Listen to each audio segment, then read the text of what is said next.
Salamat. O, terminal! Terminal na tayo! Babaan na po! O, yung mga tulog dyan, gising na! Aba, baka masabit pa kayo sa last trip. Biyaheng Rizal naman kami ngayon. Kabaligtarang ruta. Kaya magsibaba na po kayo kung ayaw nyo maligaw ng landas. Olo, ba teka, ano po ito? Bakit niyo po ako binibigyan ito? Ay, makapangyari ang medalyon yan, iyo. Gusto ko sanang ibigay sa iyo. Talaga po? Makapangyari ang medalyon po ito? Sa akin na po talaga to? Oo, iyo. Marami pa naman akong ganyan bilang isang antingero. Naisipan kitang bigyan. Kasi kailangan din ng isang driver na katulad mo ng proteksyon. Napansin ko kasing wala ka man lang suot na proteksyon o kahit na anong nakasabit dito sa may driver seat mo. Paano kung magkaroon ka ng pasaherong isa palang elemento ng dilema? O di kaya naman mapadpad ka sa isang lugar na pugad pala ng mga engkanto. O di ba? Mahirap naman kung wala kang kahit isang proteksyon. Naku, sa bagay, tama po kayo, Lo. Naku, salamat po dito kung ganun. Iingatan ko po ito at hindi ko po iwawala kahit na ano pong mangyari. Teka, ito po pala. Tanggapin niyo pong 500 bilang kabayaran po dito sa medalyon na ito. Nako, wag na iyo. Ang kabutiang loob ay hindi dapat binabayaran na salapi. Ibinibigay ko yan sa karapat-dapat bigyan at hindi ko pinababayaran. Kaya hayaan mo na. Sige na, itago mo na yung pera mo. Malulugi ka niyan. Kaluguran ko ang makatulong sa iba. O sige na, bababa na ako. Hanggang sa muli kong pagsakay at muli nating pagkikita. Teka, sandali lang, Ulo. Ano ho palang pangalan nyo? Carbano iyo. Tawagin mo na labag akong Carbano. Ako naman po si Jose. Salamat po uli na marami sa inyo, ha, Mamang Carbano. Mag-iingat po kayo. Salamat. Ikaw rin. Mag-iingat ka. Kung minsan, may mga bagay tayong natatanggap mula sa ibang tao na may madilim palang pinagmulan. Yung inaakala nating magsisilbing proteksyon natin ay dadalhin pala tayo sa isang sitwasyong daig pa ang isang napakasamang bangungot. May nagpapaalala naman sana sa atin na kung ano ang dapat nating gawin para hindi tayo mapahamak. Kung makikinig tayo o hindi, ang siyang magdidikta ng kapalarang maghihintay sa atin. Ganito, Sir Blair, ang minsang naging senaryo sa buhay ko. Kung paano po ako napadpad sa isang baryong pugad pala ng mga aswang at kung ano ang nakatulong sa akin para makaligtas, ay hayaan po ninyong ilahad ko ang buong pangyayari. Ako nga po pala si Jose, na isang hamak na driver lang po ng jeep. At ito ang aking kwento. Ay nako, JC, yan ka na naman eh. Ang sabi ko sa'yo, i-check mo tapos linisin mo yung jeep bago tayo lumarga sa uling biyahe natin. Hindi yung puro pagpapapogi na naman sa magagandang chicks ang inaatupag mo. Pambihira ka talaga, oo. Bossing naman eh. Huwag mo naman akong sigawan at napapahiya naman ako sa mga chicks, oh. Mukhang tumatalab na nga ang papogi points ko sa isa eh. Tignan mo. Oh, saka ka pa naman umentra yan. Ay nako, panira ka talaga ng diskarte. Panira mong mukha mo. Hindi ba't may jowa ka na? Tapos kung sino-sino pang pinupormahan mo. Kung di ka ba naman tinamaan ng lintik na mahilig sa magagandang chicks, gusto mo isumbong kita kay Margaret, ha? Sabihin mo lang. At lagot ka sa tatay nun na pulis. Naku po, butas ang bunbunan mo, panigurado ko. Naku, wag naman, boss. Mahal ko yun eh. Sige na nga. Gagawin ko na po ang pinag-uutos nyo, kamahalan. Palibasa. Matanda kang binatang saksakan ng pangit at walang gustong pumatol. Kaya naninira ka ng trip ng may trip. Ano sabi mo? Bubulong-bulong ka pa dyan, ha? Naririnig ko naman. Makapangit ka dyan at walang pumapatol ha. Yun ang akala mo. Pero wala kang alam sa buong kwento ng buhay ko. Umaasa ka lang naman sa mga chismis eh. Sige na. Linisin mo na at i-check mo na kung may sira ang jeep natin para maayos ko mamaya. Nakakausapin lang ako saglit. Tapos, i-check mo maigi ah. Tandaan mo, mga buhay natin at ng mga pasahero natin na nakasalalay. Sa mabusisi mong pag-check ha. Kailangan ligtas tayo sa uling biyahe natin. Naiintindihan mo? Para kang sirang plaka. Sige na boss, umalis ka na. At sa ulado ko na ang mga sinasabi mo. Sa pogi kong to, kailan ba ako nagmintis? Saka, sa hiya ko na lang sa mga magiging pasahero nating beautiful chicks. Hindi pwedeng pumangit ang jeep natin at baka puro pangit nila sumakay. Ang ending, baka lalong pumangit pa ang driver. Diyan ka na, bossing! Si Raulo! Kapag nadatnan ko lang ang jeep na pinabayaan mo, babangasan ko talaga ang pagbumukha mo. Tignan lang natin kung magiging chick boy ka pa. Sige na. Naroon na kami sa terminal ng 35 anyos na konduktor kong si JC. 5 taon lang ang ibinata niya sa akin na 40 naman. Siya yung tipong nabiyayaan lang ng konting kapugian ay akala mo na kung sino bang matinik sa magagandang chicks. Bandang hapon na noon at huling biyahe na ang pinaghahandaan namin. Bali may kalahating oras pa kami sa pila kaya nilakad ko na ang pagbabayad ng butaw para sa susunod na 1 linggo. Pagkabayad ay binalikan ko na kagad si JC. Sinadya ko siya para mahuli ko kung ginagawa ba talaga ng maayos ang trabaho o chicks na naman ang inaatupag. Pero iba ang nadatnan ko. Sa halip ay kausap nito ang pagala-gala na baklang manghuhula na si Pundadora o Dora sa mas maiksing tawag namin dito. Mas matanda naman ito ng 5 taon sa akin. Kahawig nito at kaasta yung sumikat na baklang magpapare sa social media na nakilala sa katagang lilipas din yan. Ano, Dora? Anong nakikita mo sa poging palad ko? Makakadali ba ako ng 5 magagandang chicks mamayang gabi, ha? Sabihin mo na! Ay, sandali. Ano kaya kung ako na lang ang dalihin mo? Chicks din naman ako Hindi, joke lang. Alam ko naman na hindi ka pumapatol sa mga katulad ko eh. O siya, ito pala ang nare-read ko sa mga palad mong makalyo. Serious to ha? Hindi ako nakikipagbola-bola. Teka.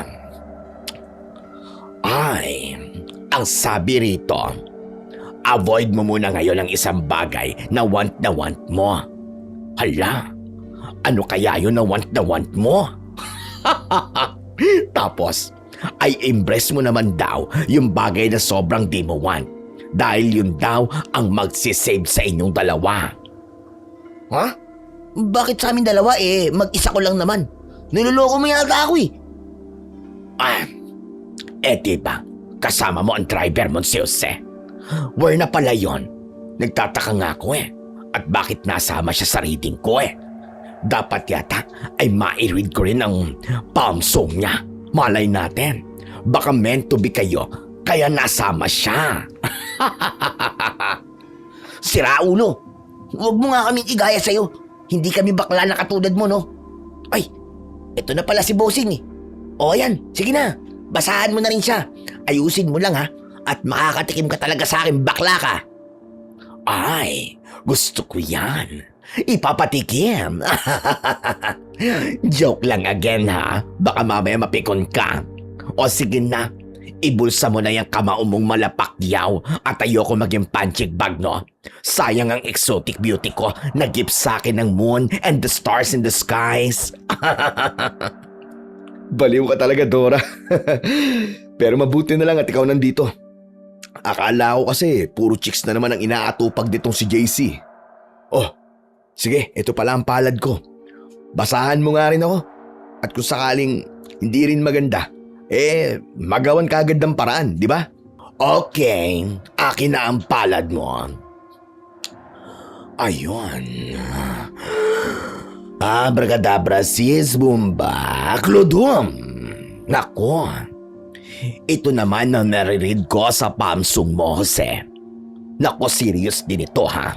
Hindi ako nagloloko. Ang sabi dito, may dala ka raw na something na aakay sa'yo para makipaglandian ka kay kamatayan. Ang something na yon ay dapat mo raw i-throw very very far away bago sumapit ang evening na so dark and gloomy.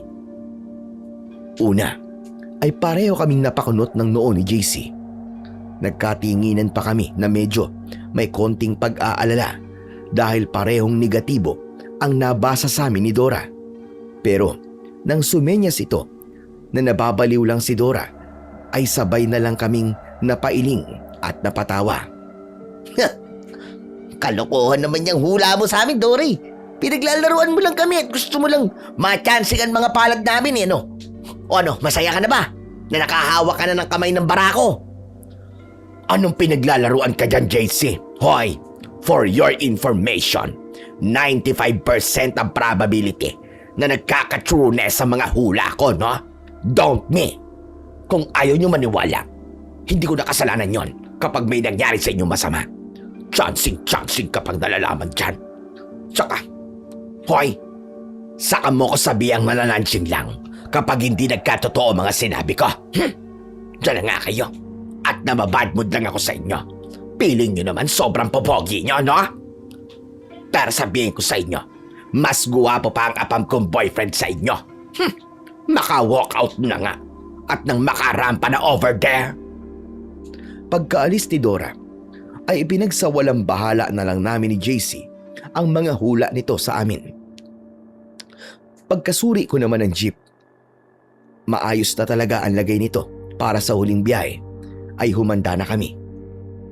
Kami na rin ang susunod sa pila at magpupuno na rin kami pagkatapos nun. Boss, sandali lang. Paano pala kung totoo yung hula ni Dora? Kung sakali, dapat ay may pangontra tayo. Naku, wag mo nang isipin ang hula ng baklang yun. Nakikita mo tong suot kong medalyon. Ito ang pangontra natin. Makapangyarihan daw to, sabi nung matandang antingero na pasahero natin kanina. Ibinigay niya to sa akin. Kaya walang mangyayaring masama sa atin. Paano boss? Kung yan pala ang tinutukoy niyang bagay na dapat mong itapon bago maggabi. Sira ulo ka ba? At ito pa talagang importante na proteksyon natin ang itatapon ko. Kung may dapat man akong itapon, siguro tong luma ng porselas na kadena na regalo mo dati sa akin nung birthday ko. Humihigpit na rin lang eh. At yumayabang palalo nagbigay sa akin. Kaya mabuti pang itapon ko na lang to. Grabe ka naman sa akin, boss. Ibalik mo na lang sa akin yan kung ayaw mo na. Kaysa itapon mo. Ikaw rin na nagsabi. Huwag na natin isipin yung hula ni Dora, di ba? Oh, ay ano, saksak mo sa baga mo. O siya, pumesto ka na, tayo na nasa pila. Magtawag ka na ng mga pasahero. Huwag kang mapili ah. Baka mamaya matagalan na naman tayong makapuno dahil puros magaganda lang ang pasasakayin mo. Makukutusan na talaga kita eh. Sige na, umayos ka. Oo na, boss. Ikaw naman palagi na susunod eh. Kaya, puro simpangit mo lang ang pasasakayin ko sa jeep natin para magsawa ka sa mga kamukha mo. Hoy, tumahimik ka. Kapag ako naasar sa'yo, bukas iba na ang konduktor ko, maniwala ka. O ano, aangal ka pa ha? Hihirit ka pa? Sabi ko nga, boss, hindi na ako magsasalita. Masyado ka naman pikon. At nagtawag na nga ng mga pasahero si JC kahit todo busangot. Rizal! Rizal kayo dyan, Rizal! Oh, huling biyahe na! Wala na kaming kasunod! Rizal! Rizal! Tulad ng dapat kong asahan, ay hindi nga naging mapili si JC. Mabilis na napuno ang jeep. Pero, nang dapat ay kakalampagin niya na ang jeep para paandarin ko na, ay biglang may isang magandang dalaga na nagmamadaling humabol. Ang siste, pinasakay pa rin niya ito kahit halos seksikan na. At talagang nagpababa pa siya ng isang pangit at matandang lalaki. Siyempre, ay galit na galit yung matanda at pinagmumumura si JC. Ang ginawa ko ay tinawag ko ang matanda at pinatabi ko na lang sa kaliwa ng mismong upuan ko sa driver's seat. Di bali nang medyo hindi ako komportable, basta hindi lang maiwan sa biyahe ang matanda dahil kawawa naman. Dahil huling biyahe na. Buwisit talaga ang konduktor kong yan, lo. Pagpapasensyahan niyo na po at makakatikim talaga sa akin ng sermon niyang pagkatapos ng biyahe. Kakaltasan ko rin ang sahod ng lokong yan. Pagsasabihan ko rin po na sa susunod, kapag nagpababa ulit ng hindi naman dapat, ay papalitan ko na siya bilang konduktor. Tignan lang po natin kung di magtanda yan. Abay, napakasira ulo talaga. Akalain yung pababain kayo. Nang bumabiyahe na kami at nakalabas na ng syudad, ay nagbubulungan pa rin ang mga pasahero dahil sa ipinakitang ugali ni JC. Patingin-tingin ako sa overhead mirror sa harap ko. Sinisilip ko si JC sa likod. Naiinis na naman ako nang mapansin kong todo paporma na naman ito sa magandang dalaga na pinasakay nito sa halip na pagtuunan ang mga nag-aabot ng bayad. Nagtagal na puro ganun lang ang aksyon nito hanggang sa may ilang bumaba na dahil hindi matiis ang inuugali ni JC. May kaanak naman daw sila sa binababaan nila at doon na lang daw muna magpapalipas ng gabi. Kinabukasan na raw sila babiyahe ulit. Nang pinalipat ko ang matandang katabi ko dahil lumuwag na sa loob, ay sinamantala ko ng pagsabihan si JC. Hoy JC, pwede ba umayos ka? Ano? Popormahan mo na lang ba yung chicks dyan, ha? Yung mga nagbabayad, hindi mo na pinapansin, asikasuhin mo naman. Tignan mo, bumaba yung dalawa at hindi yung panasoklian ng maayos. Anak ka naman to ko talaga, oo. Nalulugi tayo sa ginagawa mo eh. Nasaan ba ang utak mo, ha? Nasa ulo mo ba o nasa talampakan? Sige na, sorry na boss. Kasi naman pinapahiya mo na naman ako boss eh. Aba, at talagang nakakaya yung ugali mo. Mas ako nga ito napapahiya sa'yo eh. Kaya umayos ka. Mga sir ma'am, pasensya na po kayo. Ang hirap kasing pagsabihan ng konduktor ko ngayon eh. Pero mabait naman po yan. Hindi po nangangagat yan. Sadyang mahilig lang po sa mga chicks na magaganda. Mabuti na lang at naintindihan naman ako ng mga pasahero. Pero napapaismida mga ito kapag napapasulyap kay JC. Ang loko naman ay napapakamot na lang ng ulo at hindi makatingin ng diretsyo sa pinupormahan nito. Pinatakbo ko na ulit ang jeep. Nakita kong nag-focus si JC sa pagsusukli sa mga nakapagbayad na. Nang nakakalayo na kami, ay may namataan akong isang babae sa gilid ng kalsada na pumapara para sumakay. Tansya ko ay kaedad lang ito ni JC. Wag mo nang isakay ang bossing. Baka makikiangkas lang yan Pero sa malapit lang din pala bababa. Ang sabihin mo, ayaw mo lang pasakayin dahil pangit, ha? Hoy, umayos ka JC ha? Kaya angkas o hindi, pasahero pa rin na dapat ihatid sa pupuntahan nila. Sira ulo. Wala naman akong sinabing pangit boss Ikaw ang nagsabi nun. Hinintuan ko at pinasakay ang babae. Tahimik lang itong umupo. Seryoso ang mukha nito at pasimpleng inoobserbahan ang bawat pasahero. Kabilang si JC.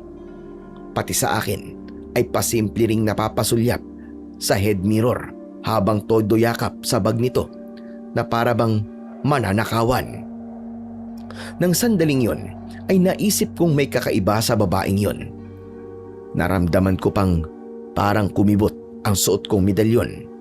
Naalala ko tuloy ang sinabi ng matandang antingero. Pangontra daw ang medalyon laban sa mga elemento ng dilim. Hindi kaya elemento ng dilim ang babaeng yon. Mga 5:00 na ng hapon nang tignan ko ang oras sa suot kong relo. Malapit nang magdapit hapon, kinapa ko ang medalyon at umusal ng munting dasal. Panginoon Diyos, kayo na po ang bahala sa amin sa biyaheng ito. Iadya niyo po kami sa anumang panganib na nagbabanta sa amin. Hayaan niyo pong maging ligtas ang huling biyahe ito. Salamat na po kagad, Panginoon. Amen. Muli kong naramdamang kumibot ang medalyon matapos kong manalangin. Noon ko napagtantong babalayon na may panganib nga talaga na nagbabanta sa biyahe namin. Kaya naman ay todo obserba ko sa bagong sakay na babae. Maya-maya ay nagbayad ito kay JC. Konduktor, bayad ko. Hanggang sa bayan ako. Ha? Hanggang sa bayan ka talaga bababa? Naku, mamaya ka na magbayad kung totoong sa bayan ka talaga bababa. Sa bayan nga ako bababa.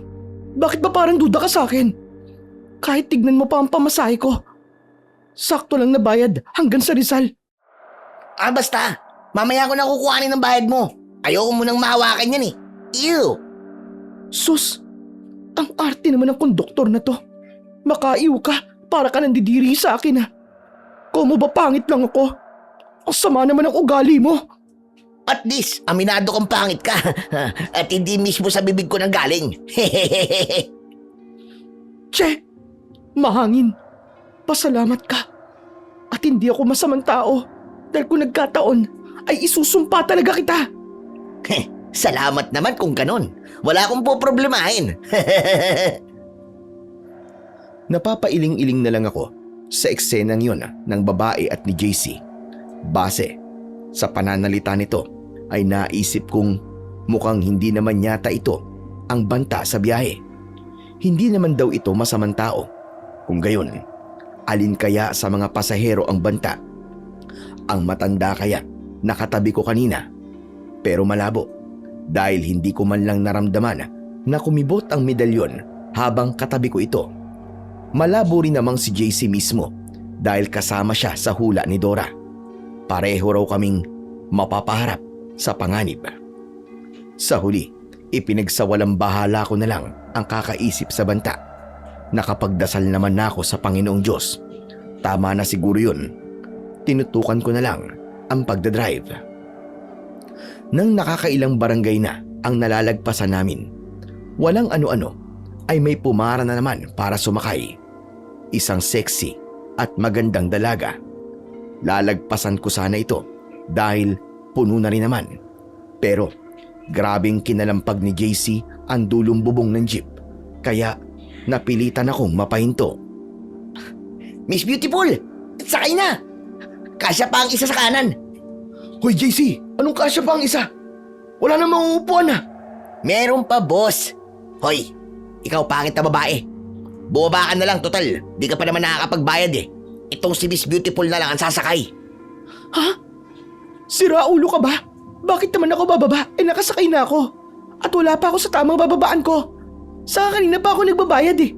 Ikaw lang naman tong ayaw tanggapin ang bayad ko. Ano to? May pinapaboran ka bang pasakayin? Mas may karapatang sumakay ang magaganda kaysa pangit, ganun ba? Ang dami mo namang satsat. Kung ayaw mo bumaba, edi sumabit ka na lang dito sa likod kung kaya mo. Pwede naman yun eh. Aba, anong akala mo sa akin ha? Hitchhiker? Kay babae kung tao pa sasabitin mo ko?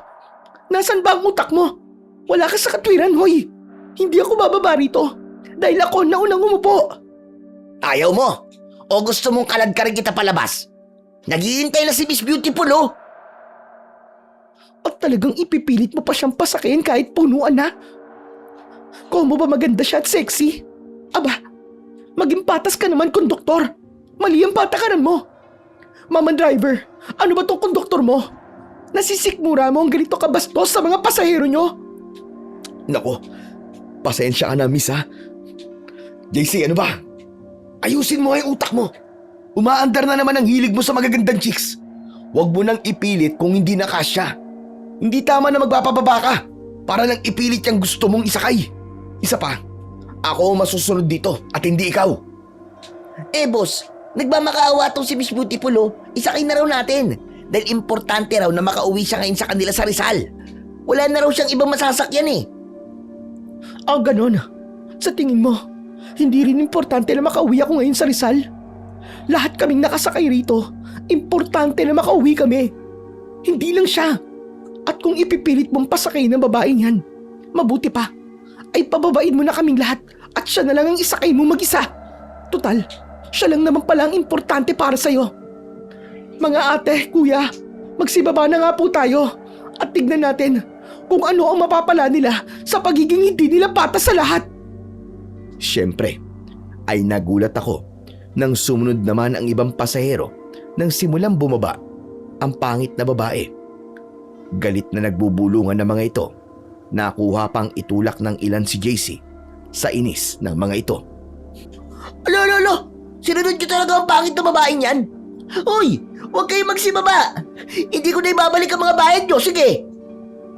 Eh di sa'yo na ang mga bayad namin. Nakakahiya naman sa'yo. Baka malasin pa kami kung bawiin namin yan. Ayun din, solohin mong isakay yung maganda mong pasahero. Sa nangyaring aberya ay napababa na ako para pakiusapan at paliwanagan ang mga pasahero.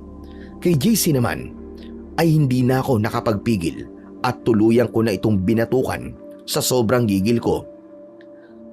Ay naku JC, di mo talaga ginagamit ang utak mo eh.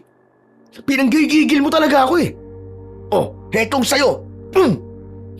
Deserve mo mabatukan nang magising naman ang natutulog mong utak. Aray ko naman, boss, ang kati! Kinonyata mo talaga ako? Boss, napapahiya ako! Gunggong, sarili mong katangahan ang nagpapahiya sa'yo. Binatukan lang kita para ma-realize mo. Makaraan ay ang mga pasahero naman ang kinausap ko. Sandali lang ho mga ate, mga kuya. Pasensya na po kayo sa konduktor ko. Ganito na lang ho. Lahat po isasakay ko na at walang kahit sinong ibababa para wala na pong gulo.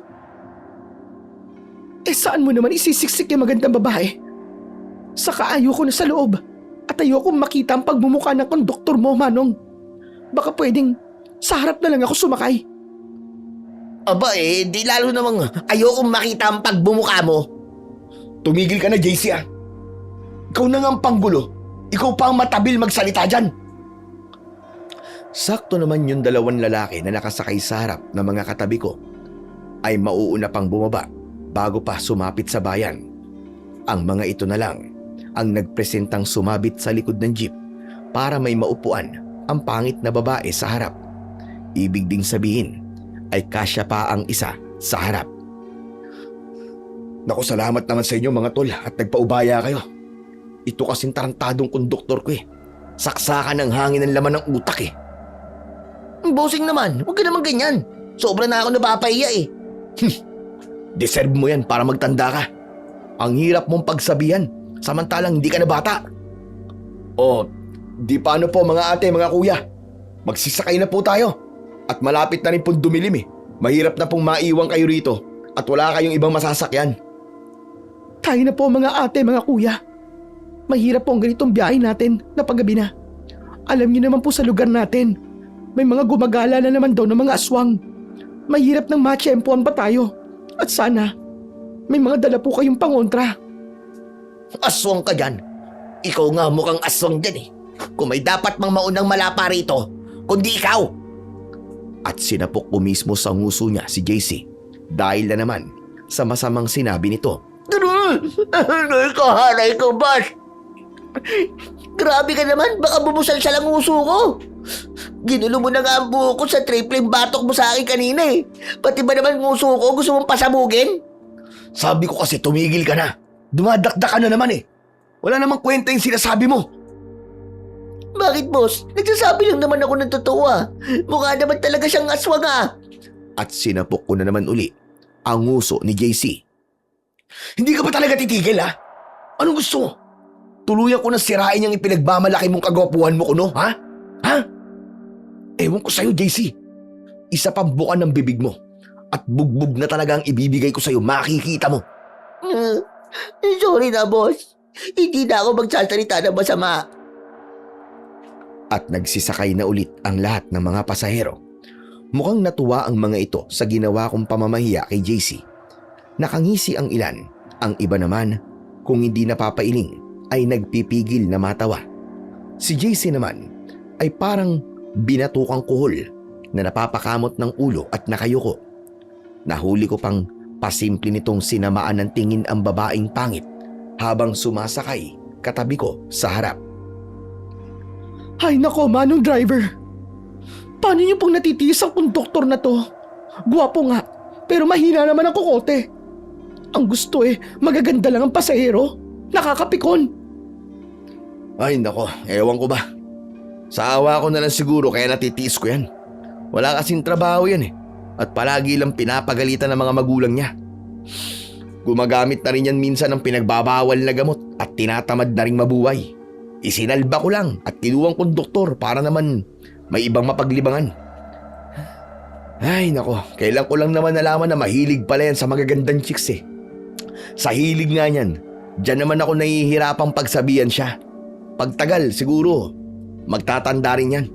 Pasensya na po talaga kayo. Kawawa naman pala ang kwento ng buhay niya. Bale, pang-aliw na lang din siguro niya sa sarili niya magagandang chicks para malimutan niya ang estado ng buhay niya. Ngayon naiintindihan ko na po siya, Manong. Kahit papano, nabawasan ang inis ko sa kanya. Pati naman inis ko kay JC ay humupa rin nang maikwento ko ang buhay niya. Sa pagpapatuloy ng biyahe ay naikwento ko pa ang iba sa katabi kong babae. Nang sandaling yon ay napansin ko ring hindi man lang kumikibot ang suot kong medalyon. Ibig sabihin ay hindi talaga ito banta o elemento man lang ng dilim. Ramdam na ramdam ko pa ang totoong pagka maunawain nito sa sitwasyon ni JC. Kung masama itong babae ay hindi naman siguro ito magiging ganun. Hanggang maya-maya ay napansin ko sa gilid ng kalsada na may pumapara na namang sasakay na pasahero. Nagulat pa ako nang makilala ko kung sino ito. Si Dora. Hinintuan ko ito at pinasakay. Dito sa harap, Dora, sakay na! Kanina lang nasa terminal ka. Bakit bigla nandito ka na sa barangay Pinagpanaan? Ang bilis mo naman yatang gumala. At nagulat din ako nang malaman kong magkakilala rin pala si Dora at ang katabi kong babae. Aba, syempre naman. Pinagli ako sa lightning eh. At jeep niyo pa talagang natsyempuan ko. Oy, Shane! What a coincidence again. Pati ikaw makakasabay ko pa. Long time no see ah. Heto, mabuti naman. Ay teka, Manong.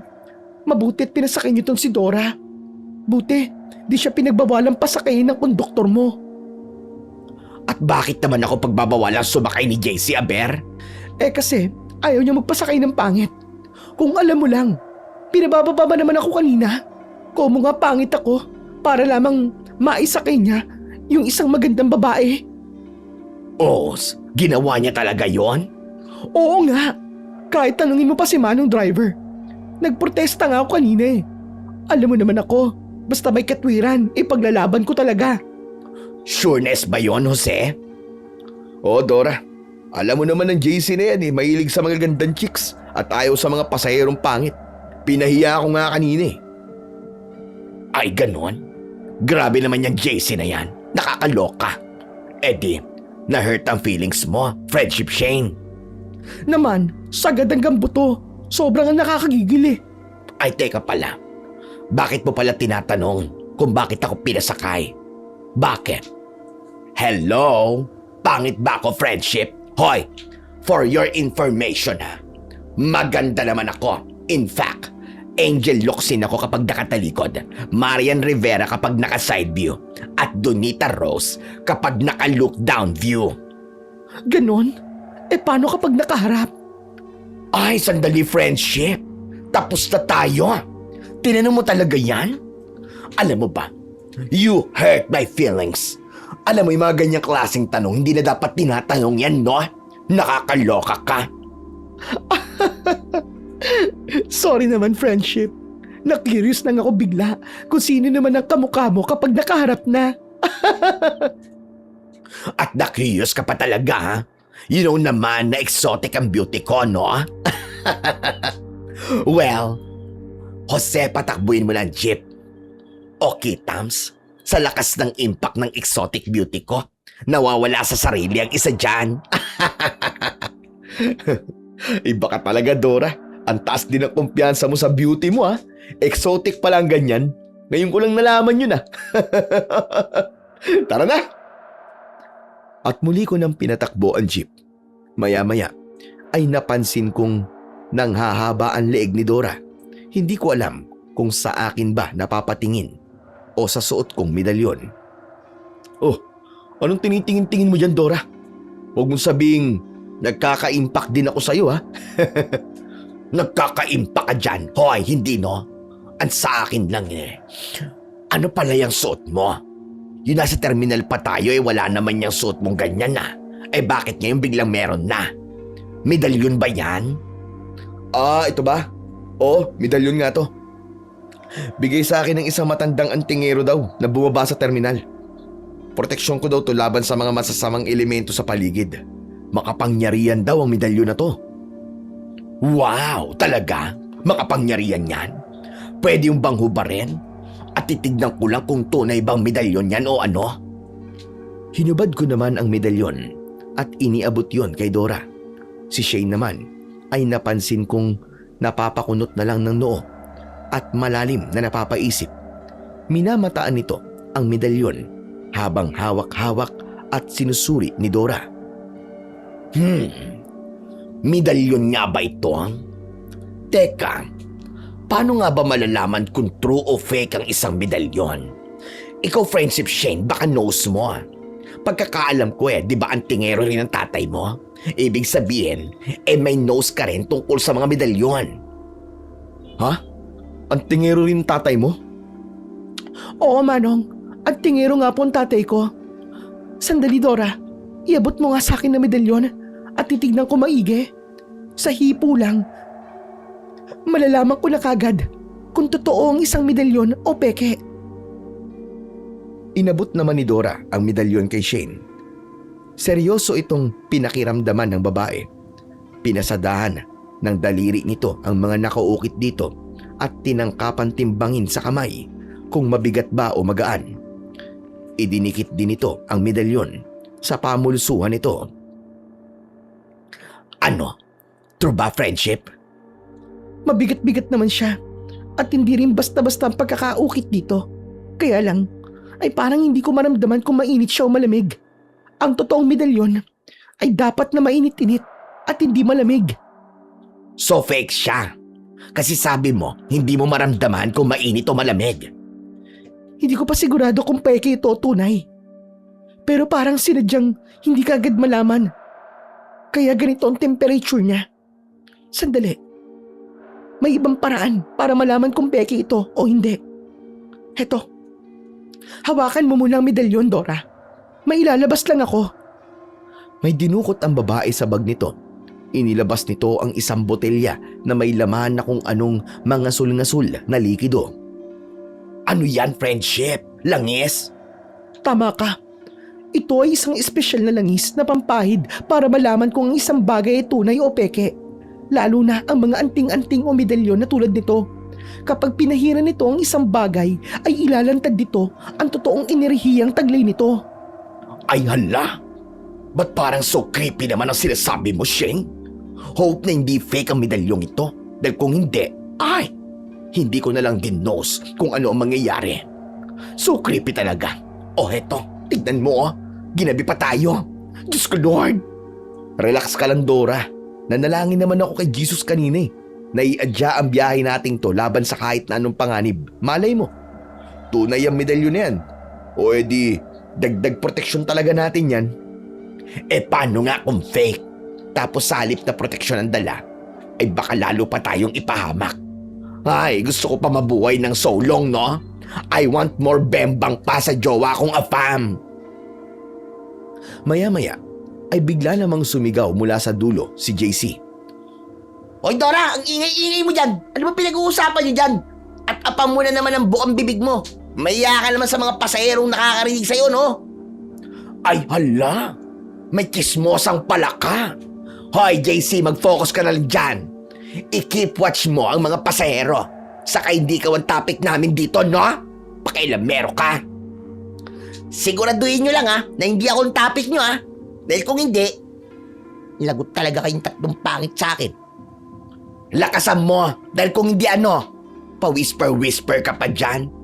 Yung bayad ko pala Mamaya ko na i-giveaway sa iyo pagkababa ko. And don't you worry, hindi ko ididikit ang kamay ko sa kamay mo. Baka sabihin mo na naman na chinachansingan kita. How dare you? Pagkatapos sagutin ni Dora si JC, ay inabot na ni Shane mula sa kanya ang medalyon. Pinahira nito ng langis. Maya-maya pa ay bigla na lang nitong nabitiwan ang medalyon na para bang napaso. Bumagsak ito sa saig ng jeep. Umalingaw-ngaw ang metalikong tunog nito. Aray! Bakit ganun? Sobrang init niya bigla. Nagtatakang mabilis na pinulot ni Dora ang medalyon. Ha? As in sobrang init ba? Hindi naman na. So ibig sabihin, hindi fake ang medalyong ito? Totoo siya? Hindi ko pa rin sigurado, Dora. Mainit nga siya, pero sobrang init naman bigla.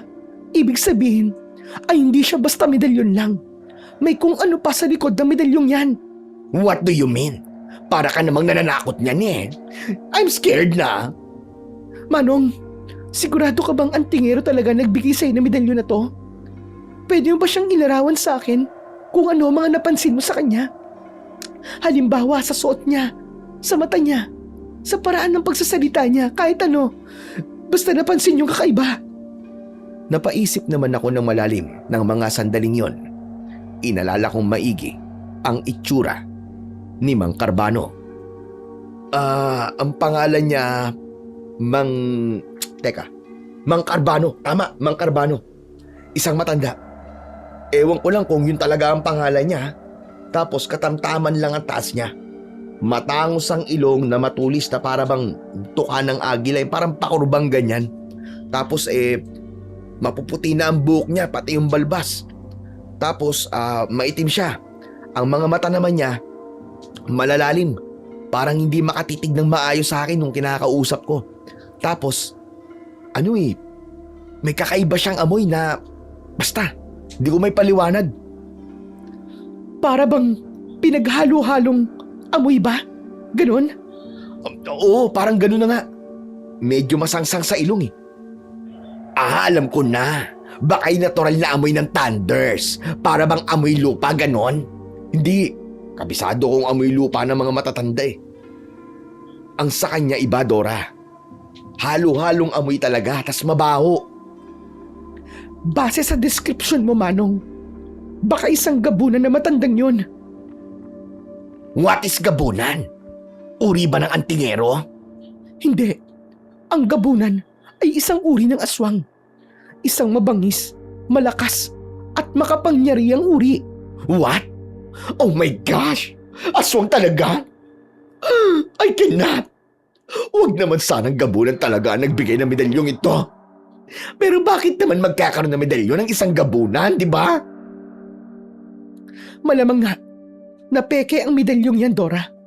Sandali, at aalamin ko kung ano talaga nasa likod niyan. Dito ko mas malalaman kung gabunan ba talaga si Mang Carbano na nagbigay sa'yo nito. Muling may kinalikot si Shane sa bag nito. Nakita kong isang medalyon din ang inilabas nito. Mas luma at mas malaki kaysa sa medalyon ko. Oh, may medalyon ka rin? Anong gagawin mo? Bigay ito sa akin ni tatay. Palagi kong daladala at nakatago lang sa bag ko. Inilalabas ko lang kapag kailangan. O siya, hawakan mo na muna ang medalyong yan, Dora. At may iuusan akong orasyon.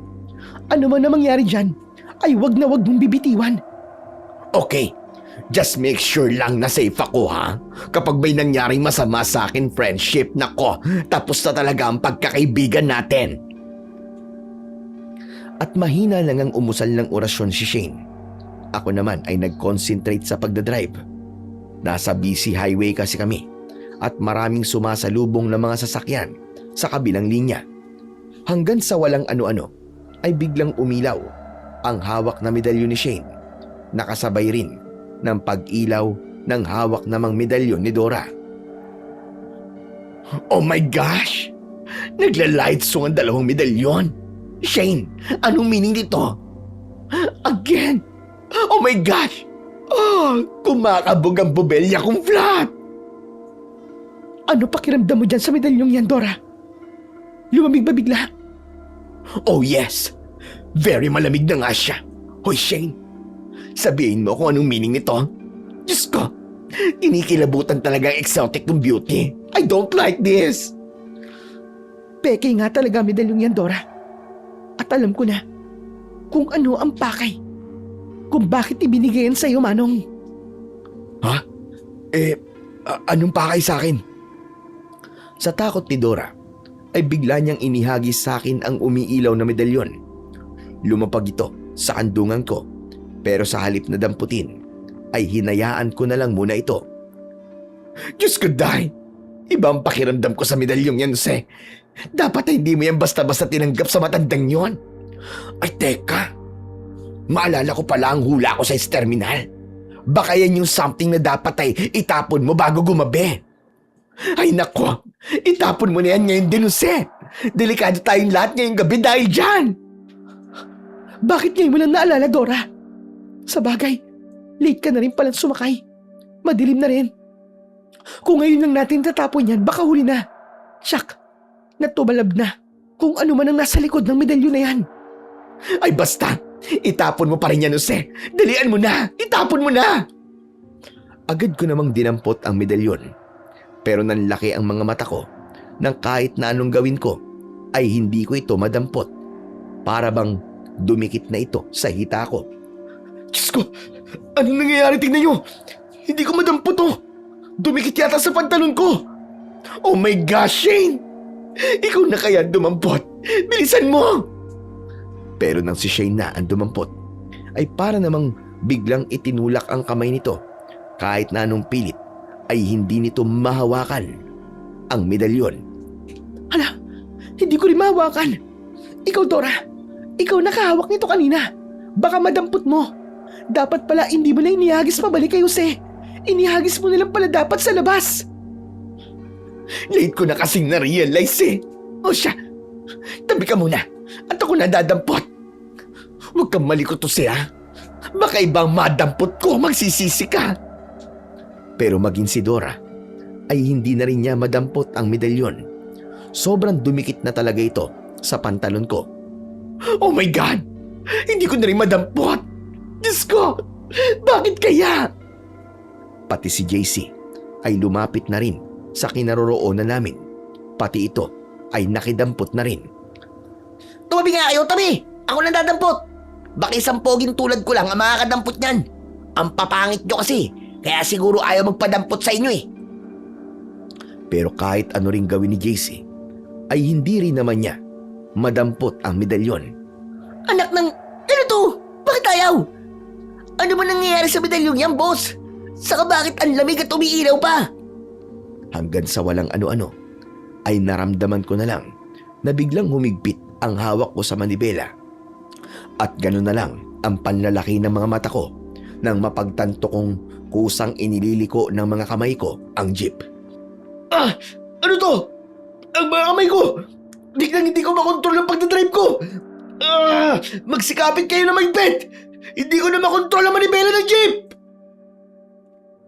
Ay! Diyos ko! Bakit po nililiko ang jeep, Jose? Bakit iniiba mo ang ruta? Hindi na pares lang nililikuan mo! Oh my gosh! JC! Tulungan mo si Jose! Nakontrol na naman ni Bella! I cannot! Oh my gosh! As in, oh my gosh talaga! Pero kahit tinulungan na ako ni JC, ay kusa pa rin pumipihit ang manibela. Patuloy pa rin ito sa pagliko hanggang sa mapasok kami sa kanto na papunta kung saan. Dito na kami nagpanik lahat. Into mo na lang kaya, boss. Baka may kailangan lang tayong ayusin, kaya nagloloko pa ni Bella. Sinubukan ko namang ihinto ang sasakyan. Pero kahit na anong gawin ko, ay ayaw ring huminto. Patuloy lang sa pag-andar ang jeep. Ayaw rin, JC! Parang may mali! Kung sa talagang umaandar ang jeep! Ano, Manong? Kung saan umaandar ang jeep? Sigurado ba kayo? Ay ano! Tignan nyo! Hindi naman ako nakatapak sa silinyador! Binitiwan ko ang manibela. Ganun na lang ang kilabot naming lahat nang kusangang pumipihit pa rin ang manibela. Oh my gosh! Bakit ba nangyayari ito? Ano nangyayari sa atin? Saan tayo dadali ng jeep? Kailangan may gawin tayo. Friendship Shane, ikaw ang antingero rito. Baka kaya mong kontrahin ang medalyon ni Jose. Diyos ko, ang hula ko. This means death song nating lahat to. Kung hindi may stop to! Ayoko pang mamatay! Ayoko pa! At lalong nagpanik ang mga pasahero dahil sa sinabi ni Dora. Tinangkapang tumalon ng ibang nasa dulo para makalabas ng jeep. Pero katakatakang hindi rin sila makatalon para bang may pumipigil sa kanila. JC, tignan mo kung ano nangyayari sa mga pasahero. Sabihan mo silang kumalma lang at mag-isip ng paraan para matakasan natin to. Pigilan mo silang gumawa ng desperadong hakbang. Saglit namang inisa-isa ni JC ang mga pasahero. Ang mga kababaihan ay nag-iiyakan. Ang mga kalalakihan naman ay hindi mapakali. Maya-maya pa ay muli akong nilapitan ni JC. Boss, may kung ano yata ang bumabalot sa jeep natin. Parang baluti. Sinubukan ko ring tumakbo palabas eh. Pero para bang may nakaharang. Parang may pwersang nagtutulak sa akin paloob. Mukhang ayaw din tayong palabasin ng jeep. Ano? Masama na talaga nangyayaring to. Wow! Ba't naman ganito Natotorture na ang pagka-exotic ng beauty ko. Need pa ako ng apam ko na nag-wait sa akin sa bahay. Oh Lord in heaven, make mercy on us all, please. Save us! Promise, kapag sinave niyo po kami, baka sakali maisipan ko pong magpakalalaki na of all season. Hoy Shane, ano ka ba? Ba't wala ka pa rin ginagawa? Anong silbi niyang medalyon mo at ang pagiging anak mo ng antingero? Manahimik ka nga, Dora, ang ingay-ingay mo. Nagko-concentrate kaya ako. Kaya wag ka muna magulo. Kumalma ka lang muna. Kukontrahin ko to. Kuya Jose, ganito palang gawin mo. Habang pinapagana ko ang kapangyarihan ng medalyon ko. Ano? Sabihin mo, gagawin ko kagad para sa ikaliligtas nating lahat. Hubarin mo ang pantalon mo kinakapitan ng medalyon ng gabunan. At ihagis mo sa labas. Yan ang kumukontrol sa jeep na ito. Ano? Pero... Sige na kuya, sundin mo na ang utos ko. Kung talagang gusto mong maligtasan natin to, dali na. Wala nang pero-pero, Pause, dali na. Hubarin mo na yung pantalon mo. Huwag ka na maarte. Bilis na, boss! Bakit saan pa tayo dali ng jeep eh? Kasalanan mo kapag may biglang bangin pala sa dulo nito. Mahuhulog tayong lahat. Tepok tayo! Pero wala akong suot na... Wala akong brief eh. Anak niyang patay tayo dyan, bossing! Ano ka ba? Ang sagwa mo naman, driver ka. Huwag na nga. At baka lalo pa tayo mapahamak kapag bumuyang yan yung kwang mong ewan. Shane, gawan mo na lang ng ibang paraan. Dali na! Muling may dinukot si Shane sa bag nito. Isang gunting. Eto, may gunting ako rito. Gupitin mo na lang ang pantalon mo sa palibot ng medalyon at itapon mo. Tapos, ayubarin mo yung t-shirt mo at itakip mo sa butas ng pantalon mo para hindi sumilip ang ano mo. Ay, ano ba ito? Clerkay naman. Ngayon lang ako naka-encounter ng driver na hindi nagbe-brief. So gross to the max. So gross ka dyan, may paganyan-ganyan ka pa. Samantalang, yun naman talaga ang gustong-gusto mo sa apam mo. Kunwari ka pang bakla ka. Tama na nga kayo, Dora! Boss! Nasa alanganin na nga tayong sitwasyon, nagtatalo pa kayo. Saka nangabala niyo si Shane, no?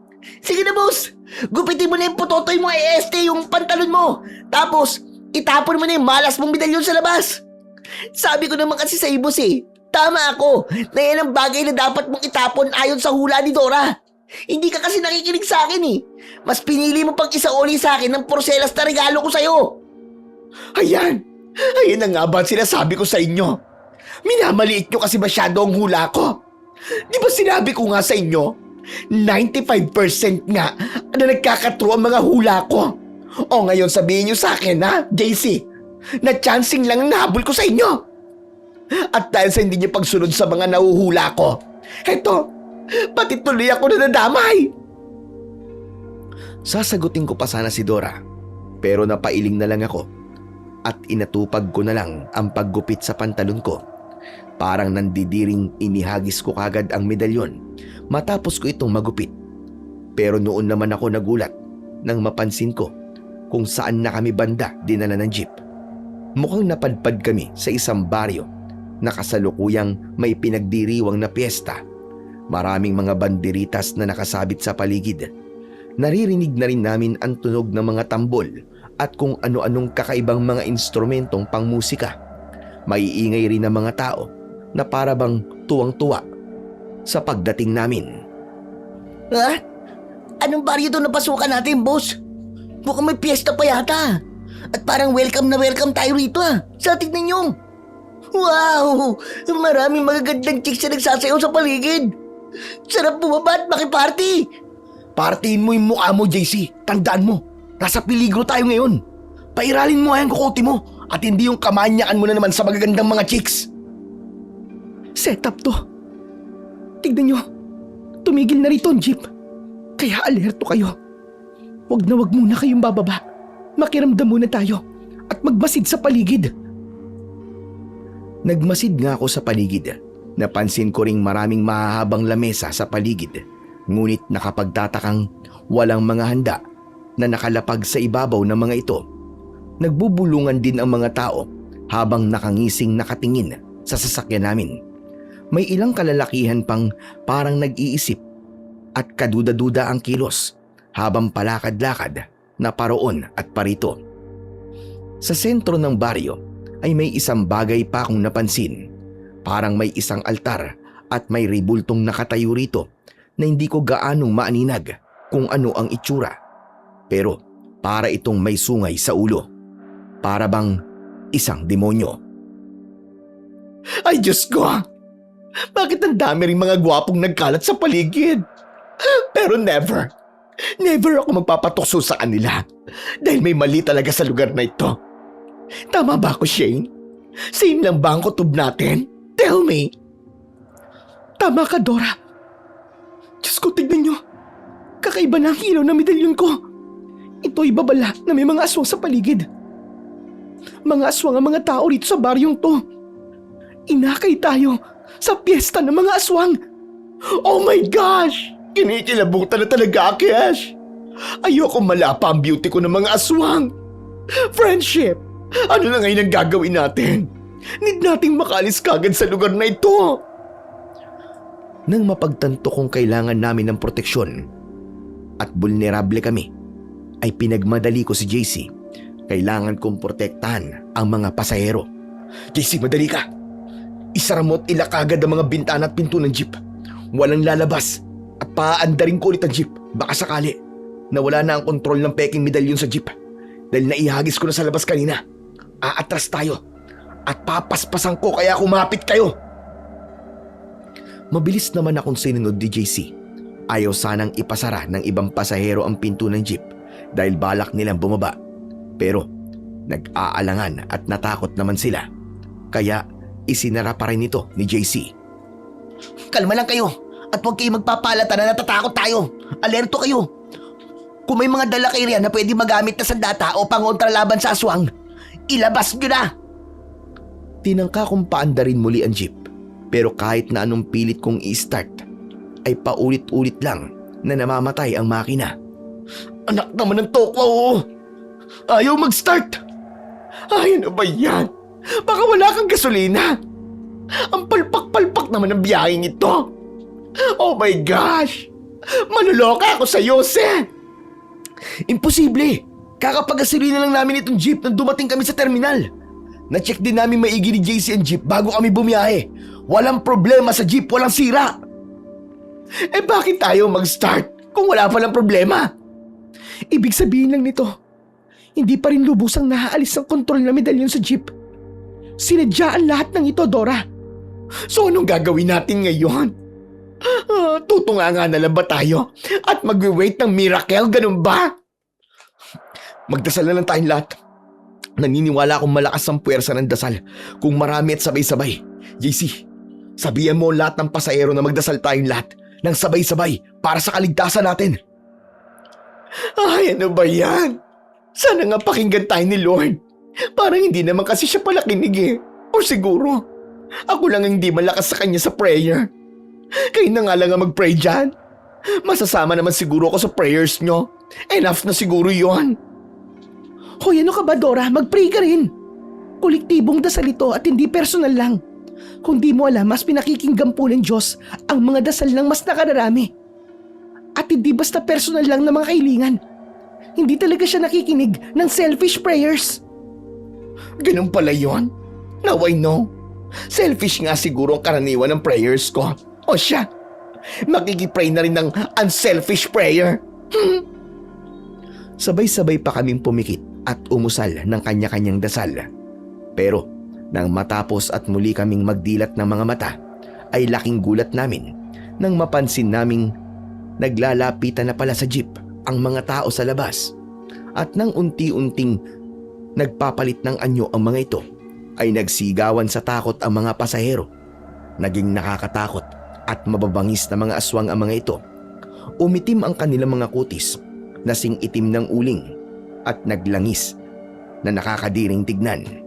Mabuwaghag at parang malalagkit ang mga buhok ng mga ito. Ang mga mata ay mapupula at galit na galit kung tumitig. Mauumbok ang kanilang mga nguso dahil sa kanilang mga pangil at matutulis na mga ngipin. Naglalaway pa ang mga ito at labas-masok ang mapupula at mahahabang mga dila. Mababalahibo ang mga braso ng mga ito at ang mga dulo ng mga daliri ay tinubuan ng mahahaba, matutulis, maiitim at matatalas na mga kuko. Umaatungal din ang mga ito sa nakakikilabot na paraan, parang mga leon na gutom na gutom.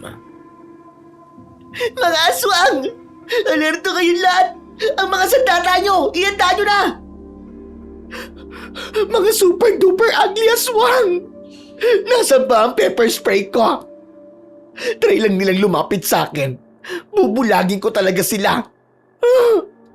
Don't, may mga aswang kayo! Baklaman ako sa paningin ay makamandag pa rin. Sige, subukan nyo! Touch my exotic beauty and you're all patay! Anak ng toko naman nasaan ba ang jungle bolo ko? Kailangan ko kayong protektahan lahat. Hindi ako makakapayag na isa man sa inyo ay malapa ng mga aswang na yan. Gagawin ko ang lahat para matalo sila. Magkamatayan na kung magkamatayan. Pero ililigtas ko kayong lahat. Sa tinuran kong yon, ay napansin kong saglit na napangiti si Shane habang hinahaplos ang hawak nitong medalyon na noon ay umiilaw pa rin. Pagkaraan ay umusal ito ng isang orasyon sa wika na hindi ko maintindihan. Nang madukot ko ang jungle bolo ko sa maliit na compartment sa harap ng jeep, ay inihanda ko na ang sarili ko. Pero bigla naman akong napatulala nang mapansin ko sa harap ng jeep mismo napapalapit ang isang bulto ng lalaki na parang pamilyar sa akin. Naniningkit ang mga mata na tinignan ko kung sino ito. Oh my gosh! Look nyo! Anong creature to? So maitim and so maputi ang buhok at balbas. Lagot tayo nito. Nakakatakot siya. Si Mang Carbano. Tama. Hindi ako maaaring magkamali. Siya ang nagbigay sa akin ng peking medalyon. Ang gabunan na leader ng mga aswang na sinusundan ko. Garbano pala ang pangalan niya. Sabi ko nga set up to para mapadpad tayo dito sa baryo nila. At biglang nagsalita ng malakas si Mang Carbano. Biglang lumaki at bumangis ang boses nito. Nakapaninindig ng balahibong pakinggan.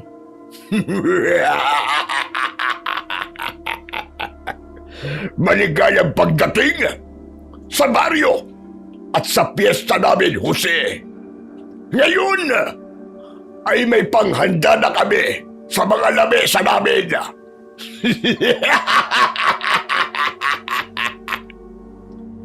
May pinulot pa ito sa malapit sa bandang kinatatayuan nito.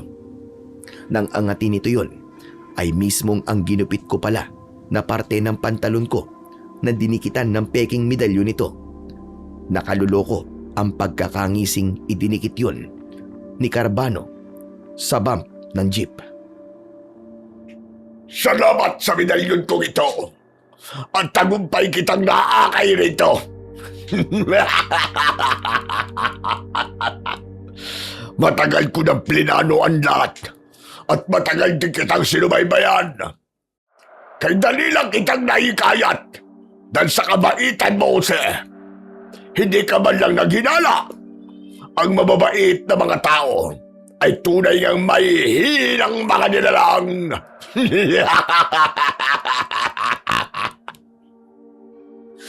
Aswang ka pala, Mang Carbano. Pwes, mali ka sa sinasabi mong mahina akong nilalang. Naniniwala akong sa pagitan ng mabuti at masama. Ang mabuti, ang panaging nananaig sa bandang huli. Aba! Matapang!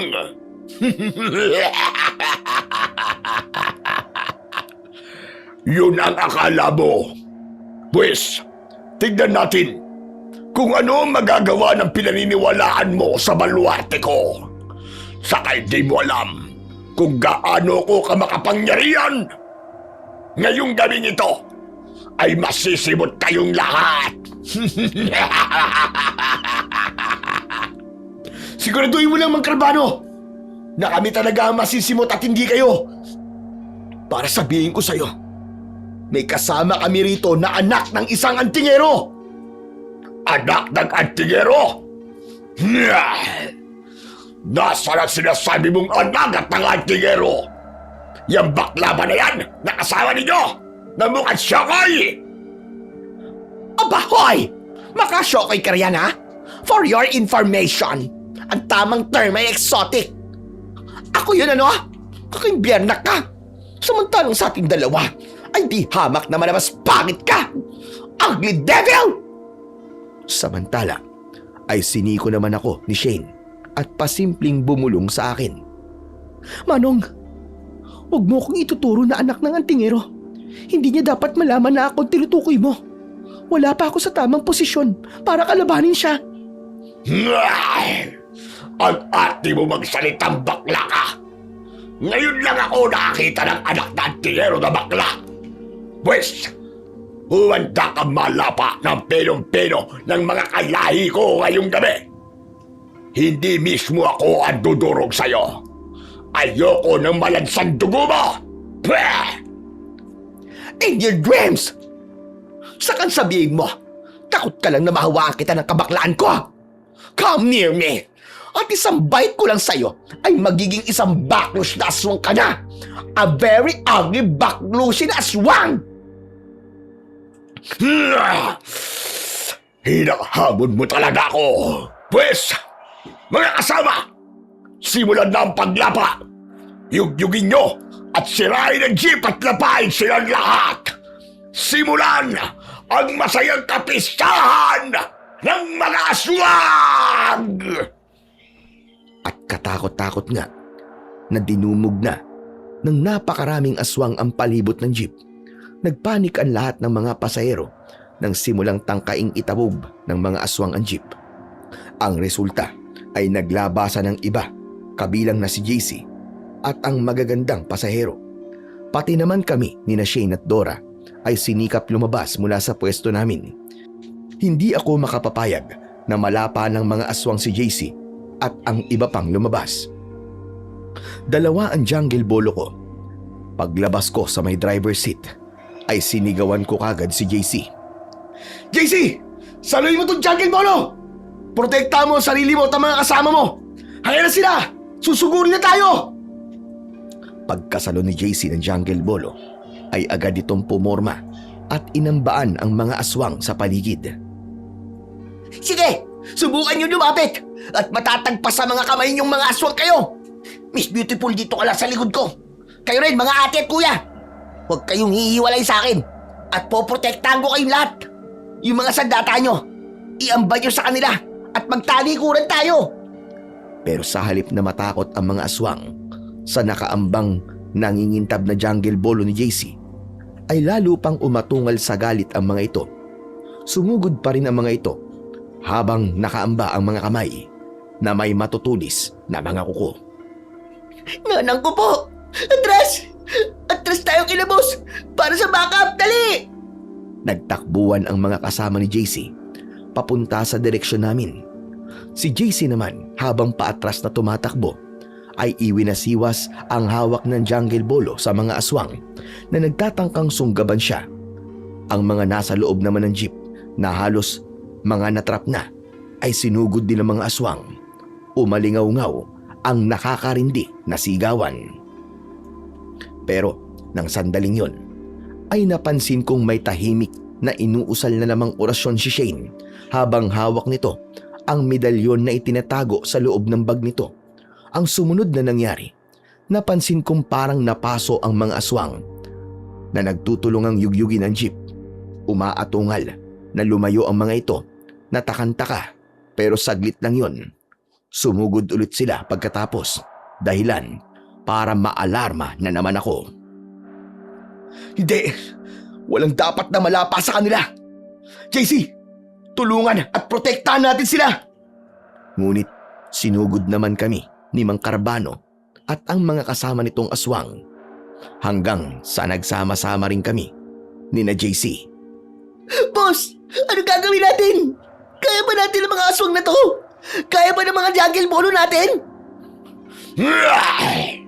Ngayon ay napapalibutan na namin kayo. Kawawa naman kayo. Magpaalam na kayo sa mundo dahil isa-isa na namin kayong lalapain. Uunahin na sana ng mga aswang na sugurin si JC. Ngunit bigla niyang hinila si Shane at iniamba ito sa harap ng mga aswang. Ito! Ang pangit na babae ito ang lapain nyo! Iaalay ko siya sa inyo! Basta tigilan at palayain nyo lang kami! Hayop kang konduktor ka! Bitiwan mo ako!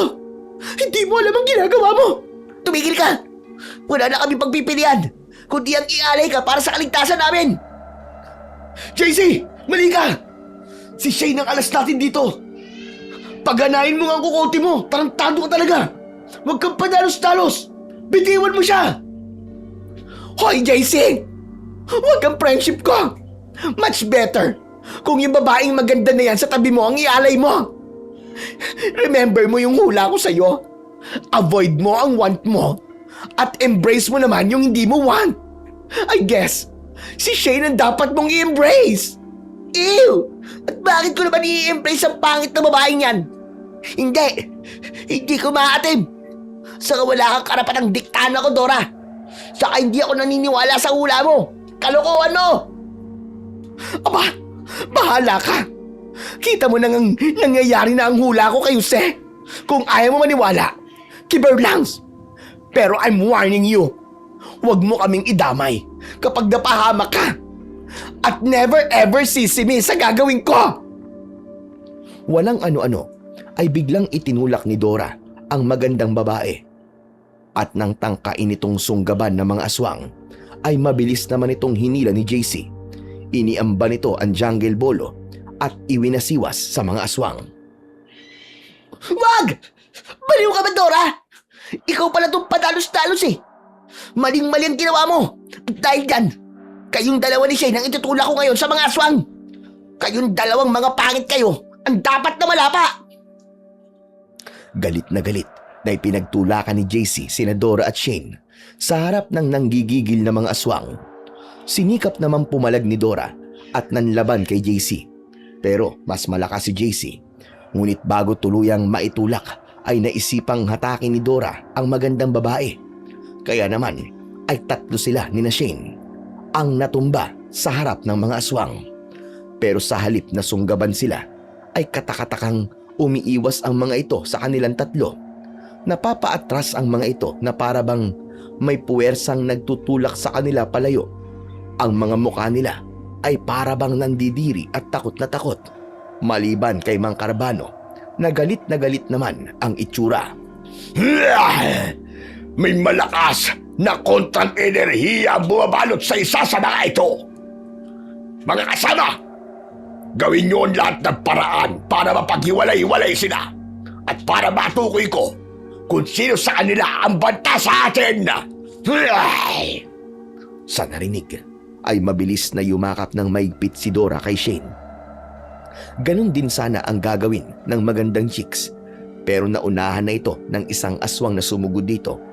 Ang dalawa pang aswang na susugod naman sana kina Shane at Dora para paghiwalayin sila ay biglang napaatras nang biglang iamba ni Shane sa mga ito ang hawak nitong medalyon na nang malantad ay naglabas ng nakakasilaw na liwanag. Sabay-sabay na napatakip ng mga mata ang mga aswang sa biglang liwanag na yun. Medalyon ng isang makapangyarihang antingero! Hindi ito maaari! Pwes! Biglang may pinagana si Mang Carbano at mula sa katawan nito ay sumaboy ang manipis. Biglang may pinagana si Mang Carbano at mula sa katawan nito ay sumaboy ang manipis na itim na usok sa paligid. Ang resulta ay nakontra nito ang nakakasilaw na liwanag ng medalyon ni Shane. Biglang humina ang liwanag nito. Samantala ay sinamantala naman sanang iligtas ni JC ang magandang chicks sa kamay ng isang aswang. Pero nang makontra ang liwanag ng medalyon ni Shane ay kagad siyang nakita ng aswang na yon, kung kaya mabilis siyang inundayan ng isang pahampas na kalmot. Nadali ang braso ni JC ng matatalim nitong mga kuko. Ayop kang aswang ka! Ngayon, etong sayo! Pero hindi nakasulit si JC dahil mabilis na tumalilis ang aswang at inihagis ang hawak nitong magandang chicks kay Mang Carbano. Ito ang gusto ko, ganda! Isang maganda, mabago, at sexy na chicks. Batang-bata at sariwa. Kay sarap sa ilong ng samyo ng kanyang dugo. Ngayon, panoorin nyo kung paano kung manlapa. Malakas na napasigaw si JC nang brutal na ngang lapain ni Mang Carbano ang magandang chicks. Malakas nitong iniunday ang nagtutulisan at nagtatalasan nitong mga kuko sa dibdib ng babae at malakas na dinukot at binaltak ang puso nito. Nilamutak yun ni Mang Carbano sa katakam na nilantakan. Makaraan ay pinagluray-luray nito ang buong katawan ng chicks. Nandiri kaming lahat at pinanginigan ng mga katawan nang ipakita sa amin ni Mang Carbano ang pira-pirasong laman ng magandang babae. At sarap talaga. At sobrang malinamnam. Samantala, habang nilalapa pa ni Mang Carbano ang chicks na yun, ay pasimple akong nilapitan ni Shane. May mga ipinagtapat ito sa akin. Ayon dito, matagal na palang sinusundan ng ama nito si Mang Carbano na nagpapanggap na isang antingero. Nalaman ko ring ito pala ang dahilan ng taon-taong pagkawala ng mga kapwa ko driver. Mga driver daw pala talaga ang target ni Mang Carbano para patuloy na may maligaw sa kanilang baryo tuwing kapistahan nila. Ilang beses na rin daw tinangka ng ama ni Shane na wakasan ang kasamaan ng lahi ni Mang Carbano, pero hindi raw ito makahanap ng tiyempo. Isa pa, dahil matanda na ito, ay kulang na raw ang lakas nito para makipaglaban. Kailangan daw nito ng makakatulong para sa mga plano nito. Pumayag naman daw si Shane na tulungan ng ama, kaya ito ang nagpatuloy sa lihim na pagbubuntot nito at pagmamanman kay Mang Carbano. Kahit po ikaw, ay matagal na rin po kitang sinusubaybayan. At nakikita kong ikaw makakatulong ko para sa plano namin ni tatay na lipulin ang lahat ng mga aswang sa baryong ito. Ako? Pero bakit ako? Kasi ay isang lalaki na malakas pa ang hinahanap namin ni tatay. Hindi pwedeng isang babae para mapagana ang lahat ng kapangyarihan ng medalyong to na nasa akin. At nasa iyo rin ang mga kwalipikasyong kailangan na bagay magdala ng medalyong ito. Saka isang driver din talaga ang kailangan para wakasan ang lahat ng ito. Nagulat ako nang iabot at ibigay sa akin ni Shane ang umiilaw-ilaw na medalyon. Ramdam ko ang kakaibang init nito at kumikibot-kibot pa. Tatanggapin ko na sana ito, pero biglang naramdaman ko na para bang gumagapang ang init ng medalyon sa buong katawan ko. Makaraan ay kusa ko itong isinuot. Para bang ito ang nag-uudyok sa akin. Bigla rin parang alam ko na kagad kung paano ito pagaganahin at ang lahat ng kapangyarihang taglay nito. Para bang otomatiko ang nangyayari sa isip ko. Nang lingunin ko muli si Shane, ay nakita kong maluwag na maluwag ang pagkakangiti nito. Ayan! Nararamdaman ko ng tuluyan na sumanib sa iyo ang enerhiya at espiritu ng medalyon. Ngayon, ay sa'yo na nakaatang ang papel para iligtas kaming lahat at para lipulin ang buong angkan ni Mang Carbano. Dahil napalakas ang pagkakasabi ng mga yun ni Shane, ay narinig ito ni Mang Carbano. Nabitiwan nito ang nilalantakan at galit na bumaling sa amin. Hindi nyo malilipol ang buong angkan ko! Kailangan mapatay nyo muna ako bago mangyari yun. Pero malabo! Dahil lubang makapangyarihan akong pinuno ng mga aswang! Noon ay buong tapang ko nang sinagot si Carbano dahil kampante ako sa taglay kong kapangyarihan ng medalyon. Ramdam na ramdam ko kung gaano kalakas ang enerhiya nito. At gaano ka man ka makapangyarihan, Mang Carbano? Makakaya mo naman kaya ang mga kapangyarihang taglay ng medalyon ko? Ikaw? Ikaw ang anak ng artillero? Imposible! Hindi mo ko malilinlang, Jose!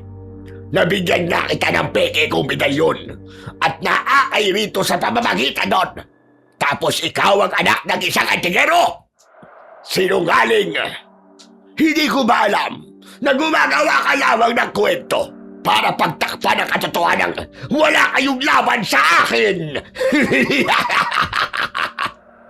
Wala kang alam!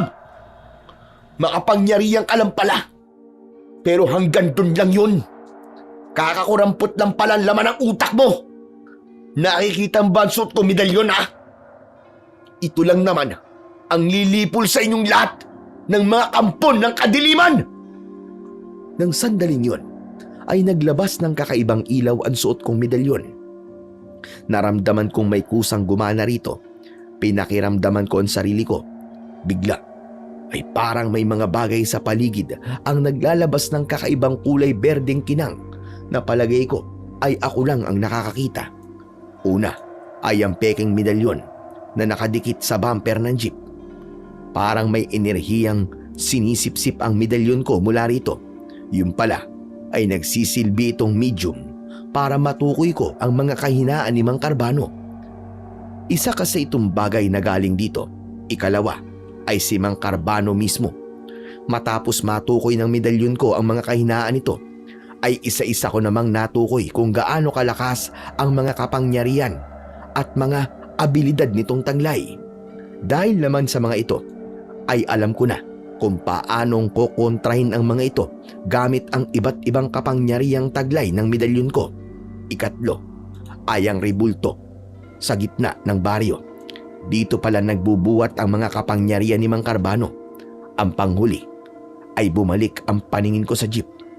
Kumikinang din ito. Noon din ay alam ko na ang lahat ng dapat kong gawin para matalo ang buong hukbo ni Mang Carbano. Bakit ngayon ko lang napansin? Bakit nasa iyo pala ang medalyon, Isko? Pwes, kahit nasa iyo pa yan, hindi mo ako matatalo.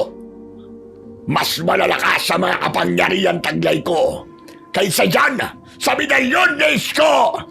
Pwes, kung ganun, patunayan mo sa gawa at hindi lang sa salita, Mang Carbano! At doon na nga, tuluyang nagwala si Mang Carbano. Ang lakas ng loob mong hamunin ako! Pwes, ngayong gabi ito ay tatapusin na namin kayong lahat. Naghihintay na si Balama sa mga ihahain kong dugo at laman ninyong lahat. Ang dugo at laman mismo mo, Jose, ang unang-unang ihahain ko sa kanyang altar. Mga kalahi! Humanda kayo! Sumurin sila! Dito na ako mabilis na kumilos.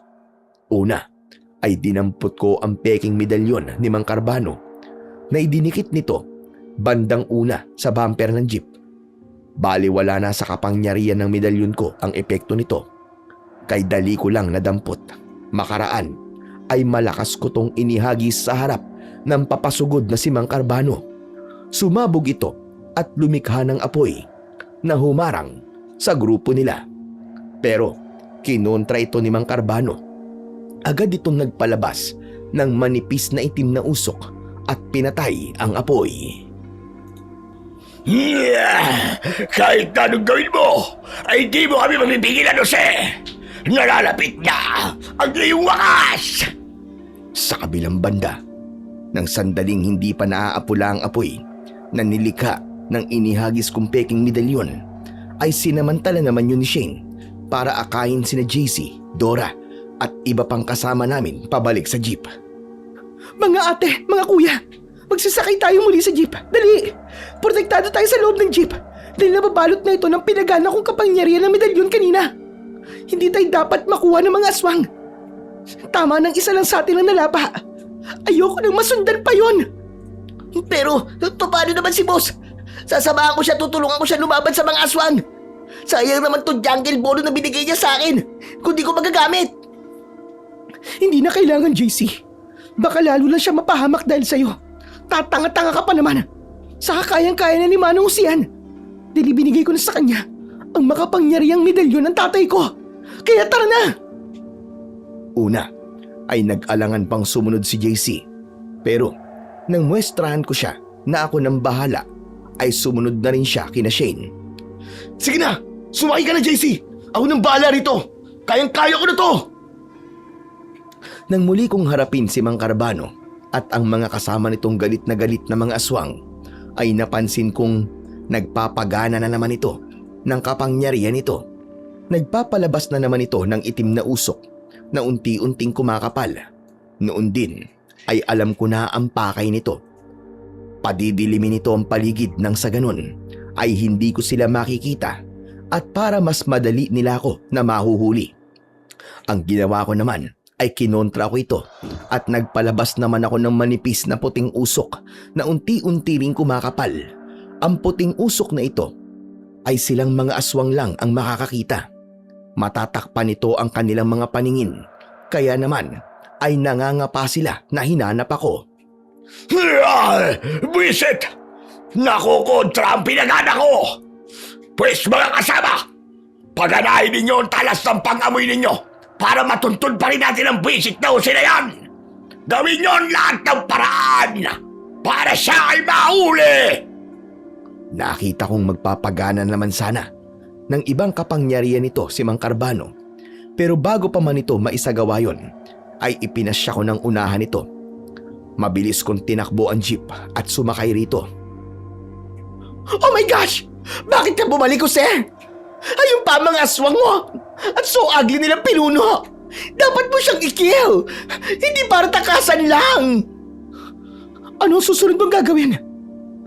Wala bang inuudyok sa iyong medalyon? Meron, Shane. Kailangan natin banggain at sirain ang altar at ang ribulto sa gitna ng baryo. Yun ang inuudyok sa akin ng medalyon. Doon daw nagmumula ang kapangyarihan ni Mang Carbano. Nasa ribulto ni Balam ang itim na diamante ng kanyang kasamaan. O sige na, ano bang ginagawa mo? Banggain mo na ang altar ng mga demonyong yan! Pagod na ako! At gusto ko nang makauwi! Miss na miss ko na ang apam ko! At pinaandar ko na nga ang jeep nang isa-isa ring udyukan ako ng mga pasaherong nagmamakaawa ang mga muka na may kasamang matinding takot at trauma. Talagang naawa ako sa kanila. Pinaharurot ko ang jeep habang may pinagaganang kapangyarihan. Pinakapit ko sa bumper ng jeep ang isang puting parang ulap. Magsisilbi itong matibay na shield para hindi mawasak ang jeep at para tuluyang madurog ang altar at tribulto na sasagasaan ko. Nagmistulang mga zombie ang nagkalat na mga aswang sa daan. Palibhasa ay natatakpan ang kanilang mga mata ng puting usok na sila lang ang nakakakita. Pinagbabangga ko sila kahit na kumakaldag-kaldag ang sasakyan at magkauntog-untog na kami. Hanggang sa wakas ay nakarating kami sa gitna ng baryo. Doon ko na tuluyang binangga ang malaking altar at malaki ring ribulto ng demonyo na si Balam. Malakas na sumabog ang altar dahil sa impact. Nagkalat sa ere ang mga piraso ng rebulto at altar. Kumalat din ang apoy na bunga ng matinding kolisyon.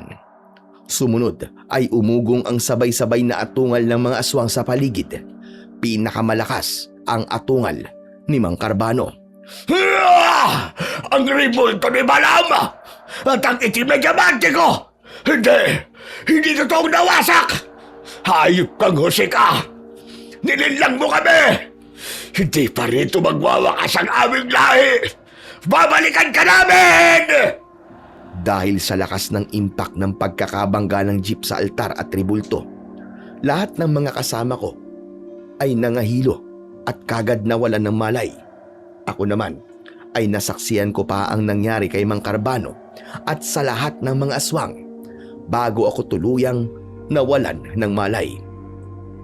Dahil nasira na ang diamanting itim ni Balam, ay isa-isa ngang nanghina ang mga aswang. Nagsiusok ang kanilang mga katawan at nagsilaban sa apoy. Nangalat sa buong baryo ang apoy. Nagmistulang aftermath ng gera ang paligid na tulad ng sa mga palabas. Nang muli kaming panumbalikan ng malay ay madaling araw na. Takang-taka kaming lahat nang makita naming nasa highway na kami ulit at wala na kami sa baryo ng mga aswang. Nasaan na tayo? Bakit nandito na ulit tayo sa highway? What happened sa mga aswang kagabi, Jose?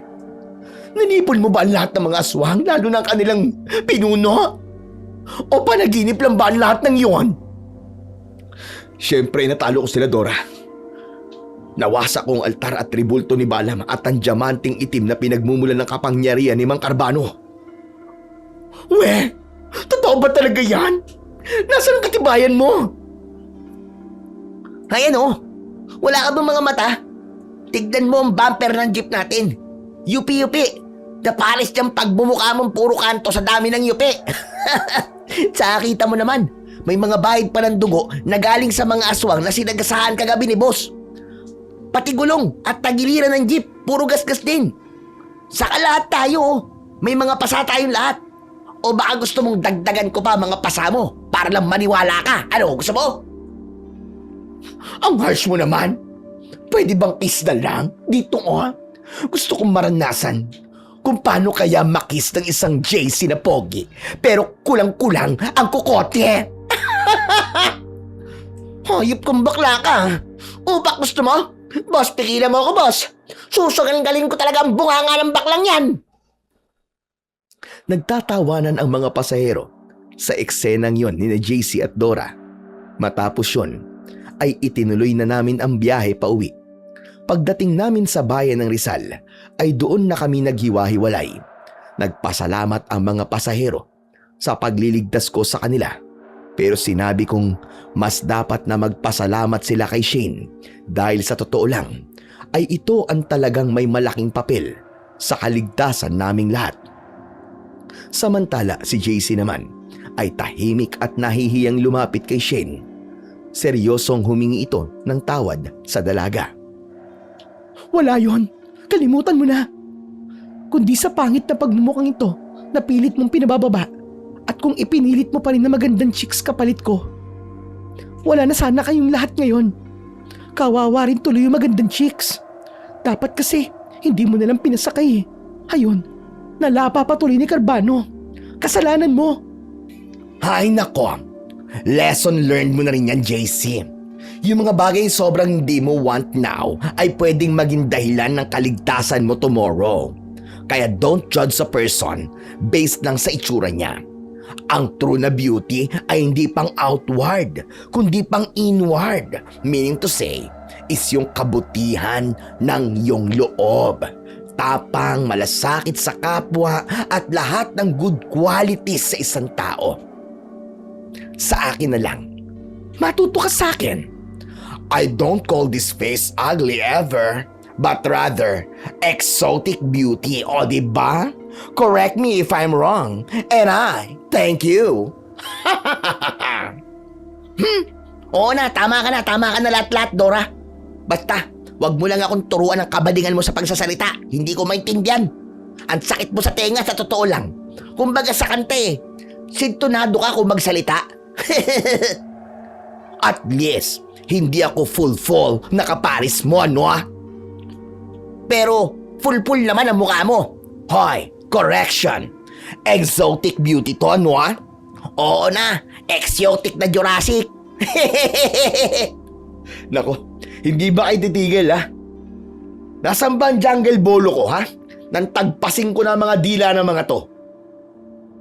Nang sandaling yon, ay biglang nagtakip ng bibig at mata si Shane nang may mapagtanto.